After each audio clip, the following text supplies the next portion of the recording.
My ex-husband told me I'd never survive without him when he left me for another woman. When my dad won $12 million, he came crawling back, and I let him crawl. My ex-husband Dennis left me on a Tuesday in March, 3 weeks after our 5th anniversary. He didn't sit me down. He came home from work, put a duffel bag on the bed, and told me he'd been seeing a woman named Christy from his gym for 7 months, and that he was moving in with her. I asked if we could talk. He said there was nothing to talk about. Then he said the thing that stayed with me longer than the marriage itself. He said I should be realistic about my options because without his income, I wouldn't last 6 months. He said it while zipping up his bag, not even looking at me, like he was giving me a weather update. Then he walked out, got in his truck, and drove to Christy's apartment 14 minutes away. I know it was 14 minutes because he'd been making that drive for 7 months while I was home cooking his dinner. The divorce was fast. We rented our apartment, he took the car. I had a part-time job at a veterinary clinic making $11 an hour, and he knew that, which is exactly why he said what he said. He wanted me to panic. He wanted me to call him crying and beg him to come back. I didn't. I moved into my father's spare bedroom on Polk Street and started working full-time at the clinic. It was tight. It was hard. But I'd rather share a bathroom with my 71-year-old father than spend one more second depending on a man who thought I was a charity case he could walk away from. That was March. My father won the sweepstakes in October. $12 million.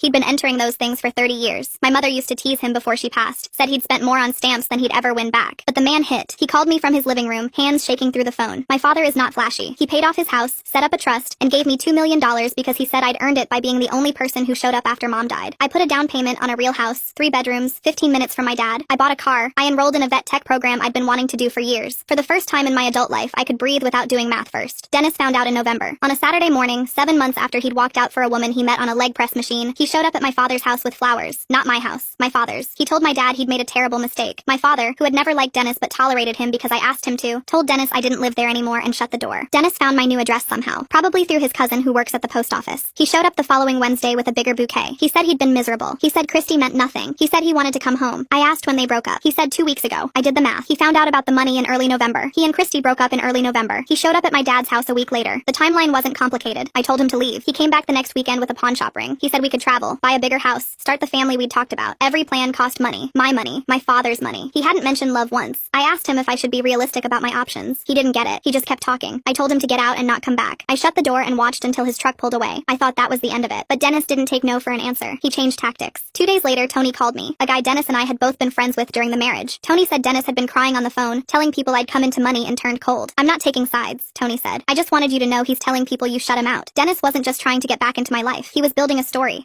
where he was the sorry man trying to fix his mistakes and I was the woman who got rich and forgot where she came from. I called my dad. Damon told me Dennis had pulled his truck up to the curb the day before and sat there for 20 minutes on his phone, pointing at the house. Over the next week, I started getting calls and texts from people I hadn't heard from in months. Dennis's cousin, a woman from my old apartment building who'd barely spoken to me when I lived there, a guy from Dennis's job. Every one of them worked the same question in. Are you and Dennis really done? I heard you came into some money. Dennis was sending scouts. I called him directly. Stop sending people to check on me. I'm not a house you're trying to buy. He put on that confused, innocent voice he used to use when I'd catch him in a lie during our marriage. I don't know what you're talking about. People are just worried about you. I said, nobody was worried about me when I was making $11 an hour, Dennis. He went quiet, then real low. I'm not giving up on us. I hung up. I didn't slam the phone down. I didn't yell. I just pressed the red button and set my phone on the counter and stood there looking out the window at my yard, my house, my life that I had built with my own hands and my father's love. Dennis didn't get to claim any of it, but hanging up didn't make me feel better because I knew he meant it. He wasn't going to stop. This wasn't a man who missed his wife. This was a man who saw money walking away from him and couldn't stand it. I called Tony back the next day and sat him down over coffee. I told him the real timeline. How Dennis left in March. How my dad won in October.